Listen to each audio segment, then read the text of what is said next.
નમસ્કાર દર્શક મિત્રો, હું છું રૂપલ લુણીચિયા. સંપૂર્ણ ન્યૂઝમાં આપનું સ્વાગત છે. પાલનપુર તાલુકાના મલાણા પંથકમાં સિંચાઈના પાણી માટે જળાશયો કે કોઈ સિંચાઈની સુવિધા ન હોવાના કારણે ખેડૂતોને ખેતી કરવા માટે બોરવેલ પર નિર્ભર રહેવું પડે છે.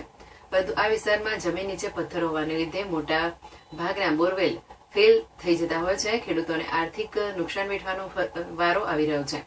બનાસકાંઠા જિલ્લામાં ગત ચોમાસું નબળું રહેતા જિલ્લામાં મુખ્ય 3 દાંતીવાડા, સીપો અને મુક્તેશ્વર ડેમ ખાલી રહેવા પામ્યા હતા, જેને લઈ જિલ્લાના કેનાલ કાંઠાને બાદ કરતા અન્ય વિસ્તારોમાં શિયાળુ વાવેતરમાં સિંચાઈના પાણીની સમસ્યા સર્જાઈ છે.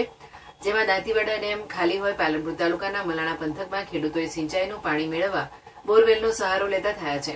જેમાં હાલ આ વિસ્તારના ગામડાઓમાં રોજના 30 થી વધુ બોરવેલ બની રહ્યા છે.